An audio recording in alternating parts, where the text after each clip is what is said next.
Sveiki, sveiki, laba diena, šauliukai liko atskirai.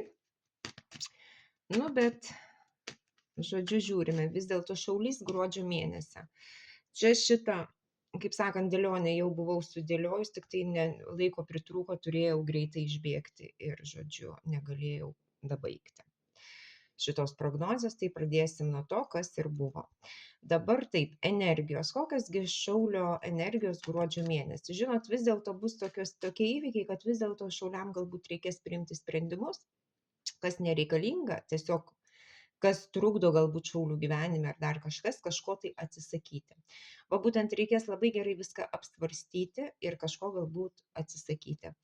Be abejo, tai gali būti kažkas iš tikrųjų susijęs su teismais, su kažkokiom tai valstybinėm įstaigom, žodžiu, kažkas su teisingumu taip pat gali būti kažkas susiję.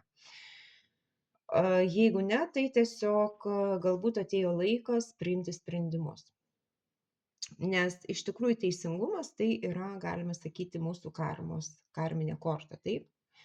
Mūsų likimas. Va būtent gruodžio mėnesį, kokius sprendimus priimsite, kaip elgsitės gruodžio mėnesį, be abejo, tai turės įtaką ir jūsų ateičiai. Galima sakyti, ką pasėsi, tą ir pjausi.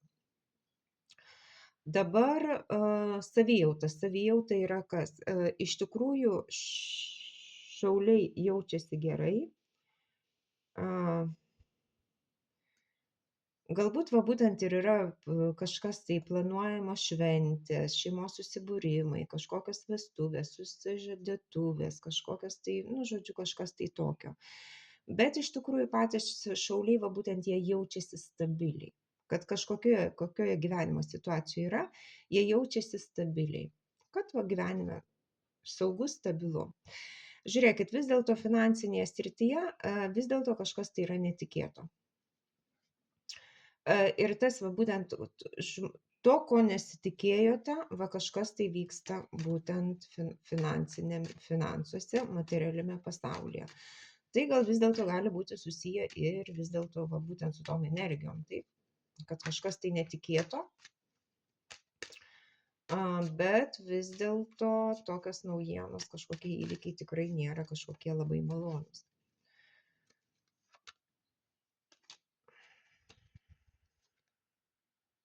Žinot, vis dėlto tai buvo su kažkokiam emocijom, kažkokiom naujom idėjom, galbūt ir būtent, galbūt šauliai tikėjosi, kad galės kažką tai įsigyti, kažką pasidaryti. Galbūt, žinot, kas yra, kiek duodu ir kiek gaunu, va būtent. Galbūt kažkas, tai galbūt šauliai kažkam tai kažką paskolino ir taip netikėtai sužino, kad tiesiog to dalyko negrąžins, ar kažkur va investavo ir, žodžiu, kažkas tai vis dėlto atsitiko taip, kad viską prarado. Čia iš tikrųjų va šitoj va situacijai galbūt vis dėlto kažkas tai naujo turėtų galbūt vykti ir va iš tikrųjų reiktų pamastyti galbūt reikėjo ir galbūt tai kažkas buvo padaryta neteisingai, bet dėl to, kad šauliai pasitikėjo. Nes čia šitoj situacijoje yra kažkoks pasitikėjimas, suprantat? Nes jeigu žmogus, kaip sakant, žmogus savo priešui neatsuka nugaros.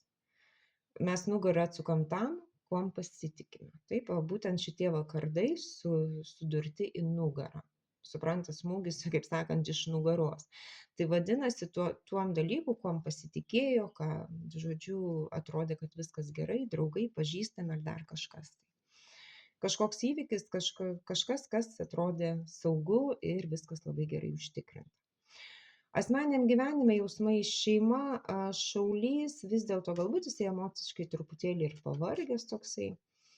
Ir iš tikrųjų, žinot, žmogus nemato, kas jam palei nosį pakišta. Tiesiog galbūt jau negali net džiaugtis, jo niekas net nedžiugina, nes jam kažkaip tai blogai yra viduje. Ir jau jo niekas nedžiugina. Bet žinot, vis dėlto va būtent, žinot, kas yra? Vis dėlto pentaklių karalius tai yra žmogus, kuris rūpinasi. Žmogus tai materialiai apsirūpinęs žmogus, ar tai sutuoktinis, kuris rūpinasi šeima, žodžiu, kažkas, šitas, ar tai, žodžiu, kažkoks tai žmogus gali būti, taip? kuris kažkokiu tai būdu vis dėlto finansiškai jisai pasirūpina. Ir va būtent su šituo žmogumi yra pabaiga.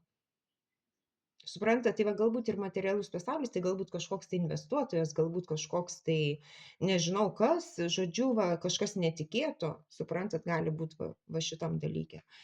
Ir va su to žmogumi pabaiga, tai yra mirtis. Ir žinot kas, vis dėlto sugrįžimas į praeitį. Vis dėlto šauliai grįžta galbūt į tokį gyvenimą, koks tai buvo anksčiau.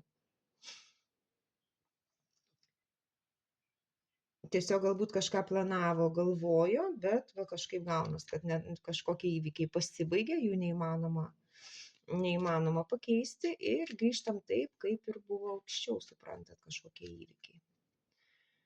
Ir va vis dėlto šito dalyko šauliai kažkaip nelabai nori matyti, nes galbūt, be abejo, kada galbūt žmogus tikėjosi kažko tai ir nemato, kad visai gera šita situacija, arba kad yra gyvenime daug galimybių. Darbas darbe vis dėlto šauliai kažkokiu, jie yra nugalėtojai. Tai vadinasi, saugumas, stabilumas, pergalė. Tai galbūt kažkokie darbiniai įvykiai, kur vis dėlto tai gali būti paaukštinimas pareigose ar dar kažkas. Tai žodžiu, bet atminkite, jūsų pergalė nebus visi laimingi. Tai vis tiek bus žmonės, kurie bus nepatenkinti. Tai žodžiu, nesistebėkite, jeigu kažkokios bus intrigos, apkalbos ar dar kažkas, tai, nes tikrai, be abejo, darbo kolektyve, nes tikrai nebus visi žmonės patenkinti jūsų pergalėmis, galbūt jūsų paaukštinimais, jūsų pasiekimais, nes tai be abejo žmogus, kuris galbūt turi savo verslą, va kažką tai susitvarkė, pasiekė, eina į priekį, tolyn, visą kitą ir tikrai nebus visi laimingi. Tikrai nesidžiaugs jūsų pergalė. Staigmena ir naujiena. Va žinot, vis dėlto ta staigmena, tai vis dėlto kažkokios iliuzijos buvo. Kažkas tai netikra, kažkokios tai svajonės, būtent šauliai kažko tai nesuprato realiai. Suprantat, gyveno kažkokiam svajonėm savo, kažkokio, nesuprato realiai situacijos. Suprantat, va iš šitos va situacijos yra ta staigmena, kad kažkas tai buvo nerealaus, kažkokios tai iliuzijos, kažkokie svajonės. Ir vis dėlto naujiena kokia, kad vis dėlto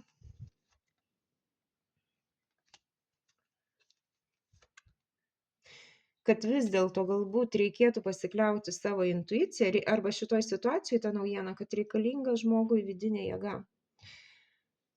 Vidinė jėga, kad galbūt žmogus, šaulys įsivaizdavo, kad kažkokią situaciją gali susitvarkyti kažkokiais kitokiais būdais ar dar kažkokius pasiekti tikslus. Bet iš tikrųjų, va, būtent šitoj situacijoje reikalinga intuicija. Be abejo, tai yra pozityvu, kad va, būtent kažkas tai vyksta. Bet va būtent reikalinga gal būtent pačio šaulio disciplina, dvasinė jėga, žodžiu, žmogus, kuris siekia, galbūt va kažkas va įvyksta, taip, ir jisai tiesiog vis tiek lieka stiprus, suprantat, nepalūžta. Ir vis dėlto va šitoj va situacijoj vis dėlto šaulys nenori matyti realiai situacijos, jisai bando išlaukti. Nors iš tikrųjų, žinot, tas bandymas išlaukti vien dėl to, kad va ir tos yra iliuzijos, aš nematau, niekas nevyksta, žmogus nenori pamatyti realiai situacijos ir tiesiog gyvena iliuzijomis, suprantat, kad šita situacija kažkokia yra sustojusi, kad kažkas tai stovi vietoje arba reikia daug jėgų įdėti, kad šita situacija eitų į priekį. Tai va būtent ir yra ta staigmena ir naujiena, kad vis dėlto, kad išeitum iš tos situacijos, va tokios iliuzijų, kad nereikia laukti, reikia veikti. Reikia surasti savo vidinę jėgą, savo, ta prasme, stiprybę vidinę, intuiciją, norus, svajonės, nustot gyventi iliuzijom, bet va tas tikslai ir eiti į priekį. Bet kad šitą dalyką tiesiog pamatyti, tai reikia vis dėlto pamatyti, nes Jeigu šaulys nenori realiai matyti, jisai apsimeta, kad viskas gerai ir bando išlaukti, kol kažkas tai pasikeis savaime, galbūt kažkas tai kažką tai padarys. To dalyko nebus. Dabar pasižiūrėkim, į ką turi atkreipti dėmesį šauliai būtent gruodžio mėnesį.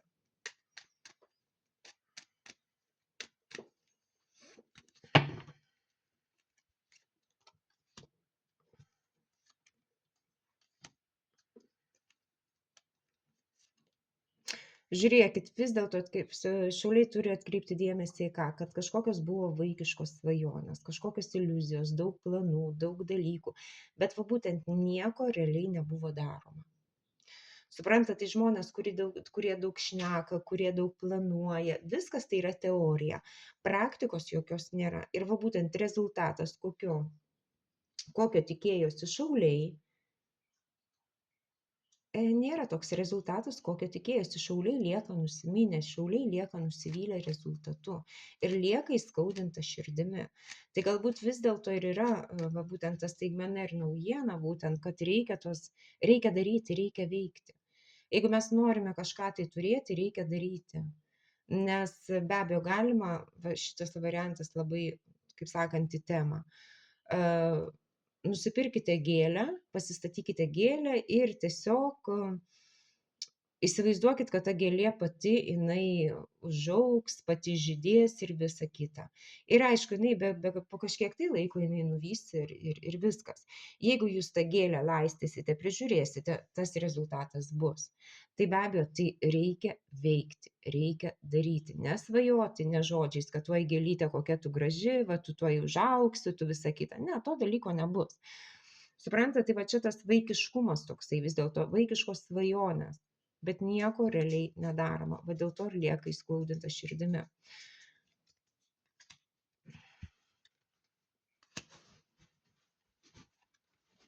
Žinot, bet va šita va įtaka, tai yra mažas tas vaikas, galbūt tas mažas vaikas iš tikrųjų net negali prisimti atsakomybės, nes tai iš tikrųjų galbūt tai yra jaunas žmogus, o jeigu ne, žiūrėkit, kas yra, šaulys yra pasikabinęs savo ar ne savo noru, tokioj situacijoj, va tokioj, arba tai yra auka, kad aš tikrai nieko nedarau, ta prasme, nes negaliu daryti, aš toks vargšas, norėčiau, bet aš negaliu, nes kažkas tai, arba vis dėlto tai tikrai yra įtakota kažkokiu aplinkybių, tai yra moteris, tai yra pentaklių karalienė. Tai žiūrėkit, vis dėlto gal tikrai šauliai yra kažkokiu būdu, kažkokioj situacijoje priklausomi nuo mamos.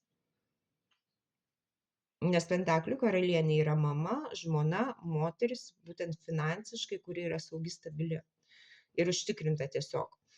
Tai galbūt gali būti toks dalykas, arba patys šauliai vis dėlto svajoja kažkokiom iliuzijom, nes galbūt bijo prarasti va būtent tą finansinį stabilumą kažkokio ir įsivaizduoja, kad dar viskas susitvarkys. Nes iš tikrųjų žmonės pergyvena ir nemato realiai situacijos. Suprantat, kad ta situacija galbūt iš tikrųjų nėra tokia bloga, tik tai be abejo reikia kažką patiems daryti.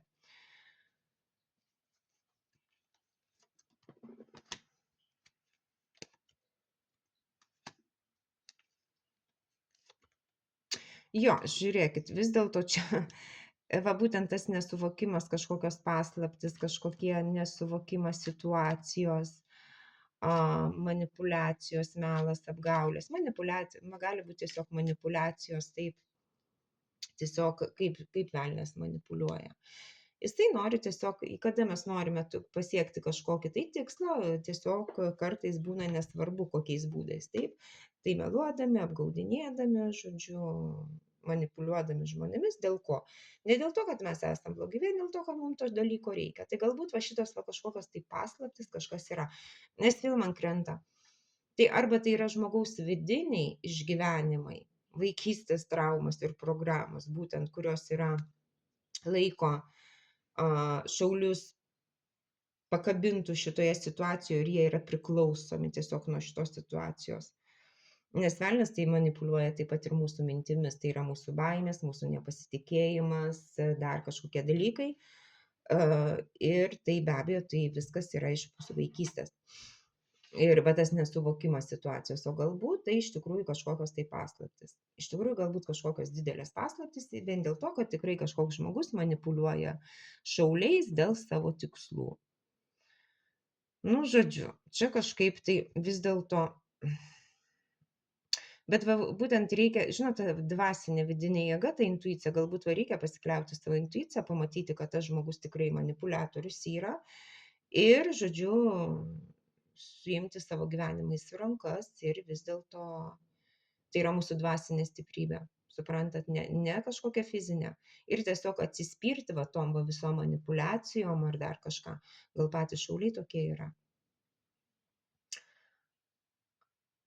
Tai va, toksai gruodžio mėnesis, kaip sakant, iš tikrųjų šiaip viskas kaip ir neblogai, bet be abejo kažkokios skausmingos patirtis bus.